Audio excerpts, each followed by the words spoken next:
Hi, Michael. Hi, Ernesto.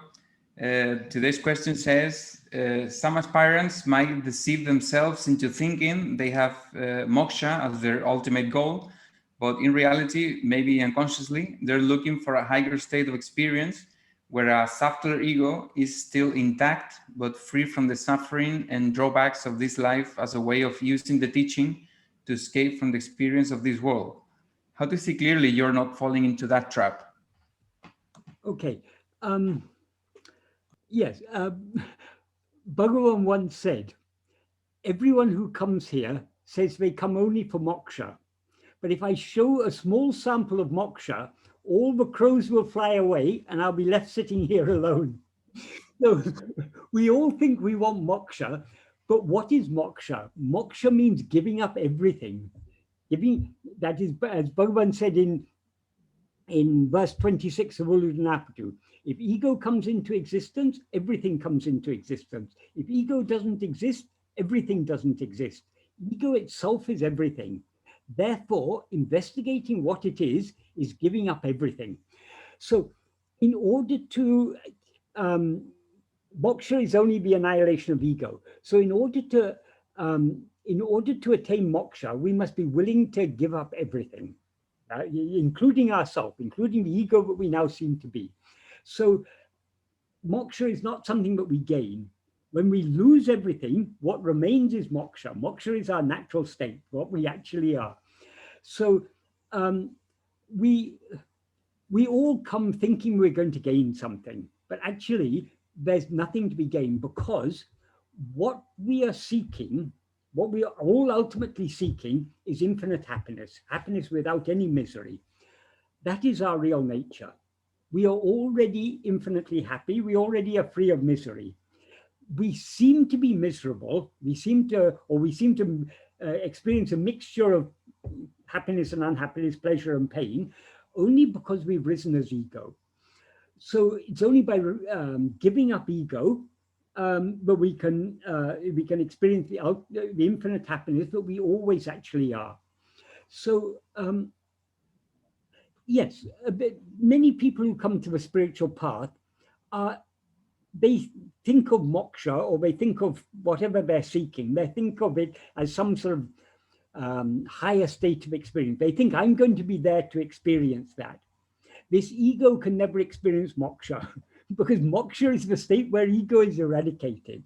So, and people talk about whether this person is a jnani or that person is a jnani. The truth is, no person is a jnani.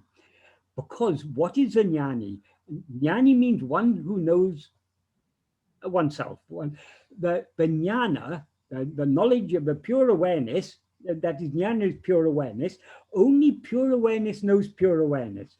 So as Bhagavan often used to say, jnana me jnani. Only jnana is the jnani. So the jnani is not the person, but he seems to be. Bhagavan is jnani. But in our view, Bhagavan seems to be a person.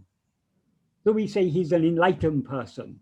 But that is a contradiction in terms. If he's enlightened, why is he enlightened? Because he knows he's not that person, but he seems to be in our view. So there's no such thing as an enlightened person or an enlightened ego. Only the state where ego is eradicated, that's where our identification.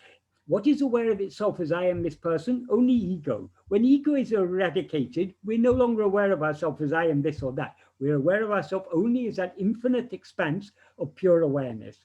That is what we actually are. So it is not ego that is going to achieve anything. The loss of ego is our aim in the spiritual path.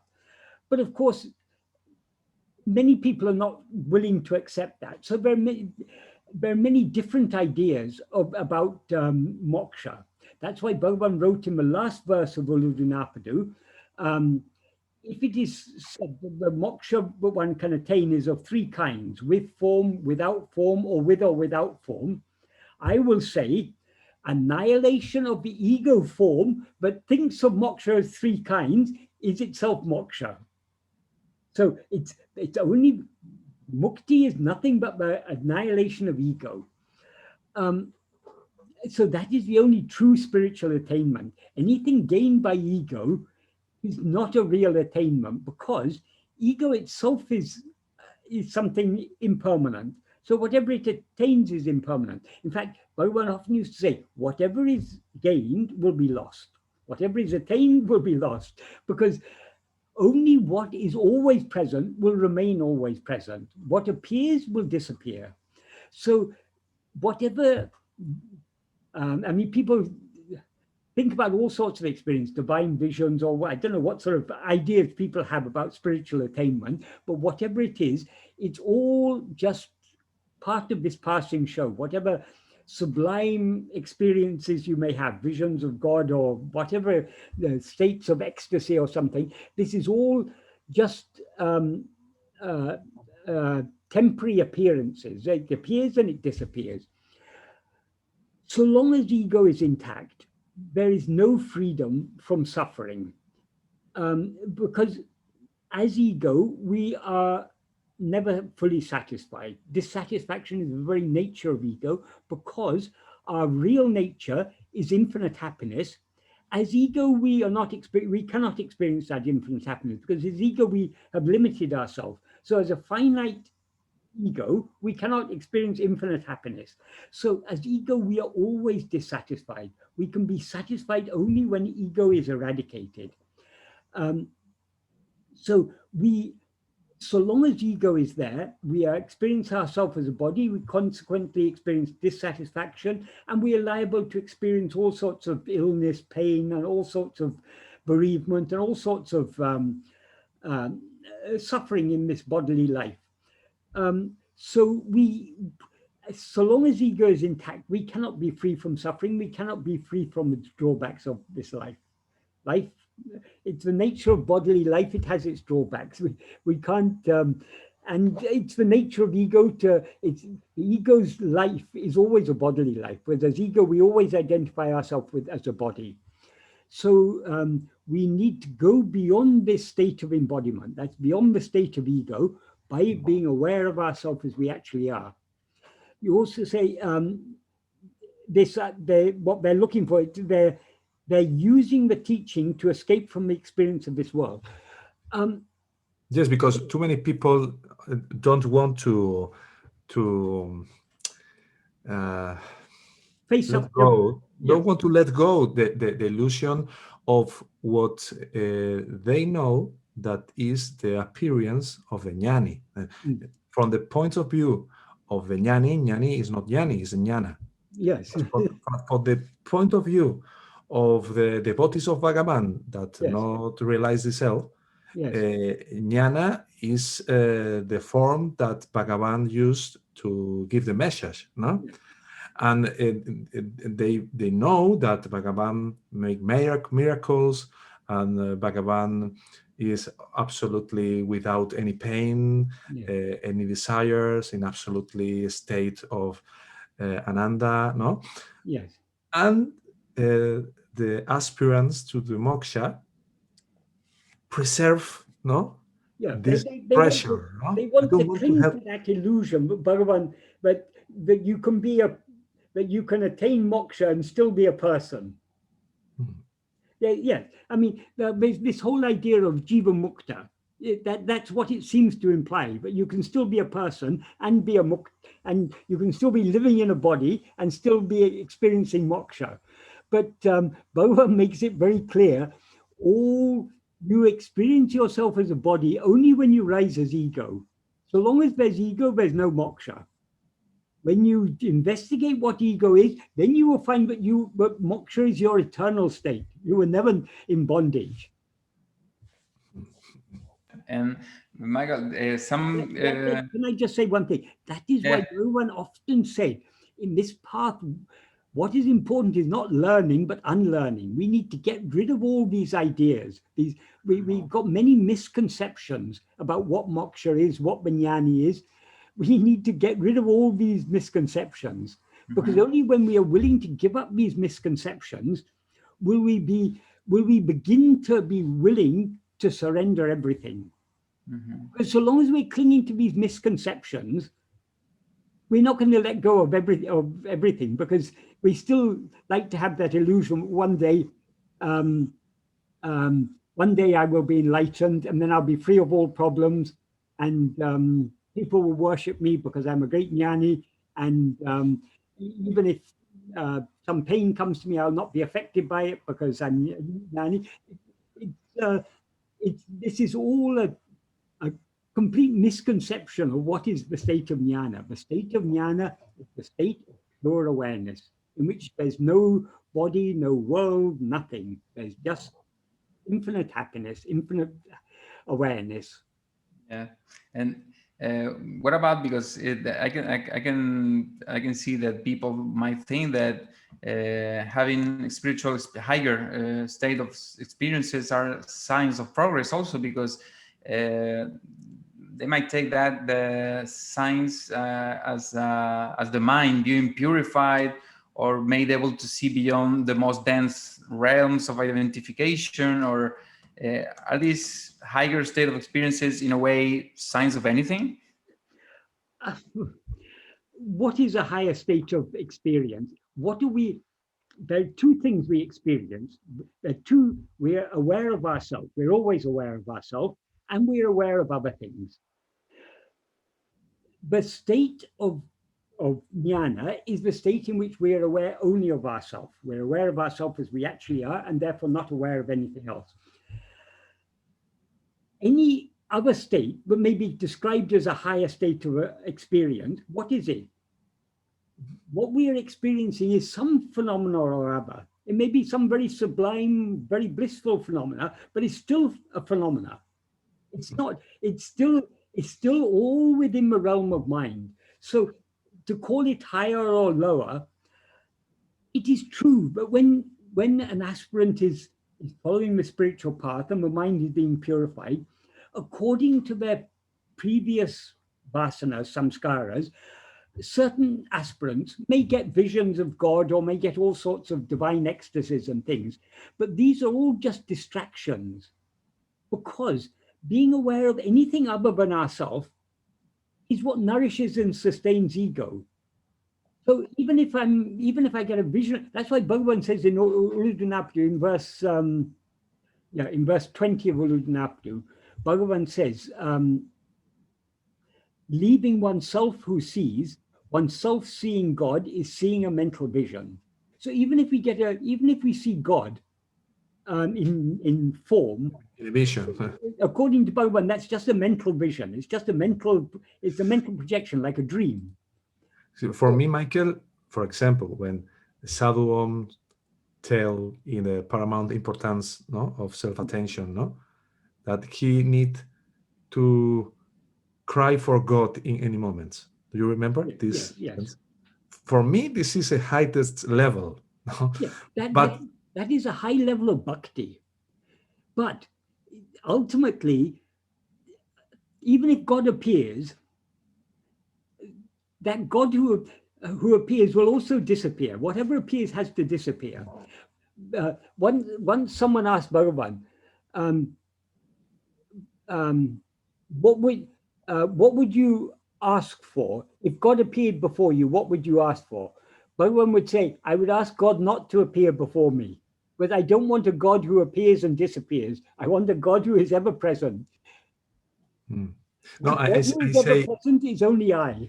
I say in the sense that the usual images of high level is enlightenment person with bliss, with the colors, but this simple and humility, Sadhu crying, maybe not in the form of God, maybe crying for feel this love inside of him, pushing, to take him to go inside again, That is, after Bhagavan left the body, about 5 years after, he went through a particularly difficult time in his life. And at that time, he felt very, there was no one in this world he could turn to. He could turn only to Bhagavan. So he had that longing to see Bhagavan again in name and form. And in those verses, it's a poem called Ramana Barahe. He was planning to write 1,000 verses, but because Bhagavan appeared after a few hundred verses, he he discontinued.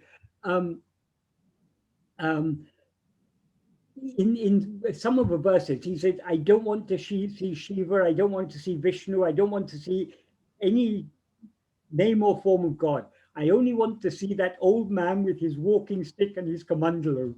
That is so much he had that longing to see Bhagavan again in name and form. Eventually, after he had composed a few hundred verses, Bhagavan appeared before him in name and form and said, why are you asking me to come to you? Why don't you come to me? And he took that to mean Bhagavan is calling him to Tiruvannamalai. So he went and he spent the rest of his life in Tiruvannamalai. But I think also at that time, I think that brought about a big inner change also. But Sadhguru never talked about, but he never said, I have attained anything. So, but I think that was the time of the dawning of nyana in his life. That's my imprint. There's nothing he said, but particularly suggests that. But from what I understood from the course of his life, I infer that it was at that time of crisis, not only did Bhagavan appear in form, but also Bhagavan revealed himself from within. But he, of course, he never expressed that. He never said, I have seen that. Is your impression. There's no ego there. So, yeah, but there are definitely higher states of bhakti. I mean, you can see it in Bhagavan's hymns, Arunachal Stuti Panchakam. You see the heart-melting love that Bhagavan expresses in those verses. So there are higher states of bhakti. But ultimately, what is the highest state of bhakti is when we give ourselves entirely to God, the complete surrender. So that is our aim. So ultimately, why that intense devotion is such a valuable thing, because it's only when we have such intense devotion, but we will be willing to give ourselves entirely to God, surrender ourselves entirely, and thereby let this ego dissolve back into its source. So there are higher states of devotion. So it's not the visions that is, intense devotion may sometimes lead to visions, but visions are not the point. The point is the devotion that leads us eventually to give ourselves entirely to God. But only when we give ourselves entirely to God are we truly seeing God. So I don't know, you want to add anything else regarding the topic? Well, the question was how to see clearly you're not falling into that trap. That's into a trap of having other goals other than the annihilation of yourself into thinking them. Yeah. I think it's firstly to follow. I mean, most important is to follow what Bhagavan taught us, but it's also in order to be able to follow what Bhagavan taught us, we need to clearly understand his teaching. The more clearly we understand his teaching, the more we will get rid of all these misconceptions. So we will no longer be seeking some experience, something. We are not, what we are seeking is not an experience. We are seeking to know the truth of the experiencer. If we know the truth of the experiencer, we will know all experiences are false. The only real experience is the experience I am, which is ever shining. Even now we're aware I am. There's nothing more than that to be, but to know I am as it is, to know ourselves as we actually are. That is the thing. Now, why don't we know ourselves as we actually are? Because we now mistake ourselves to be this person.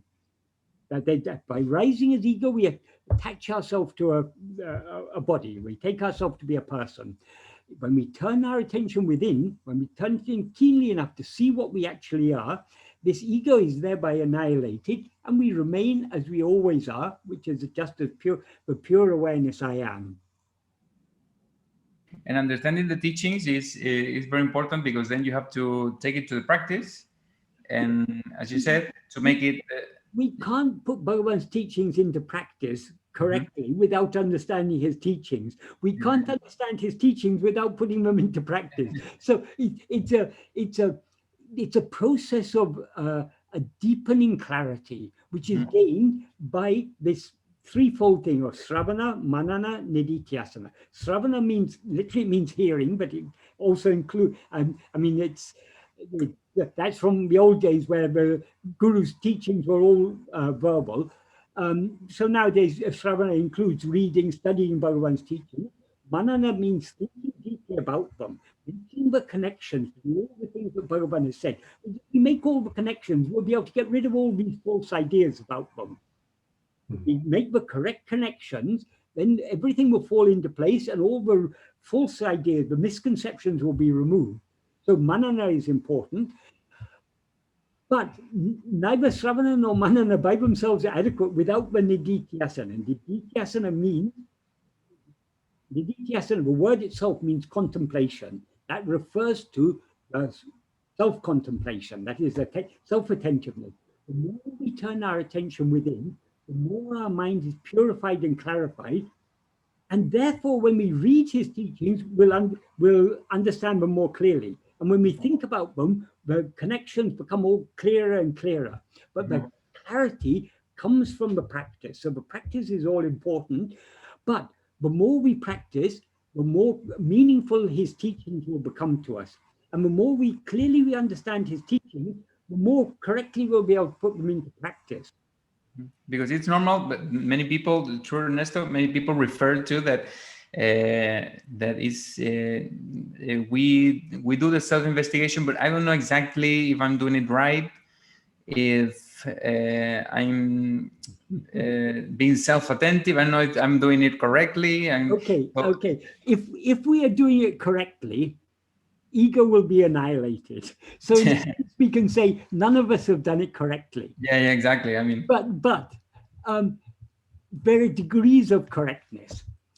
That is, Sadhguru used to explain it in simple terms. We are trying to turn our attention 180 degrees. Now our attention is facing towards the world, towards phenomena, towards thoughts and so on. We're trying to turn away from all phenomena back towards ourselves, towards the one who is aware of all those phenomena. So when we start off on this path, we may be turning some 10, 20, 30 degrees. So are we doing it correctly? Yes, we are doing it correctly, but not perfectly. When we do it perfectly, then that's only when we turn 180 degrees are we doing it perfectly. And when we turn 180 degrees, ego is annihilated. Because Bhagavan called it Atma-vichara, or in Tamil, Tannatam. Vicharam or natam means investigation. So when we're investigating something, when in a worldly thing, supposing the police are investigating a crime, for example, when they start to investigate, they don't know what they're going to find at the end of the investigation. But the more they make inquiries and they examine the evidence and they question the witnesses and everything, the more things fall into place, the clearer and clearer it becomes. And eventually they find out who is the culprit. It's like that. Of course, that's an outward process. This is an inward process. It's not that we're gathering more information. We're not gathering information when we investigate ourselves. But the more we turn our attention within, the more clarity of self-awareness we gain thereby. And the more clarity of self-awareness we gain, the clearer it is what we should attend to. So what is self-investigation becomes clearer as we investigate ourselves. What is self-attentiveness becomes clearer as we attend to ourselves. The way to find out what is correct self-attentiveness is by trying to be self-attentive. No, absolutely perfect. Self-attentiveness is when the ego is eradicated. No, yes. We are in a way to yes, we're in the process. We're in the process. No, I usually take the example. I don't know if this example is of an Amalai Swami or Sadhguru. I don't remember. No, that when you begin to make the Atma-vichara, it's like when the neighbor of you have a radio in the window of his kitchen, no? And you begin to try to attend only your pure awareness, but you listen the noises and all of that in a very big level, not very big volume, no? Yes. Conform you are going more profound, no, in this process, the noises of your thoughts and the noises of the street and all of that begin to go a level volume, no? The volume is going down, no? Yes, yes. For this reason, Bhagavan, when he's in the temple, no, all the spiders and all of that, he don't feel that because he's absolutely. Yes. I often say it, a similar thing, but the more we focus our attention on ourselves, the more other things recede into the background of our awareness. If we are, to use an example, supposing you're reading a very interesting book. There may be a lot of noise going on all around you. You may be in an airport waiting to catch your flight. You know, to another couple of hours till your flight is going to be announced. In the meanwhile, you've got an interesting book. You're reading your book. So many things will be going on around you. Announcements will be there. You won't be minding any of that because the book is so interesting. And you meet your flight. Things are going on. They're all there in your awareness, but they're in the periphery of your awareness. Like that, the more we turn our attention within, the more all phenomena withdraw into the periphery. They withdraw into the background of our awareness. That is what Sadhguru described as turning more number of degrees. The more number of, when we turn 179 degrees, we're still slightly aware of phenomena. Yeah. There's still that tiny 1 degree of phenomena we're still aware of. When we turn the full 180 degree, then we're aware of nothing but ourselves. We need to miss the flight, absolutely. Yes. Yes.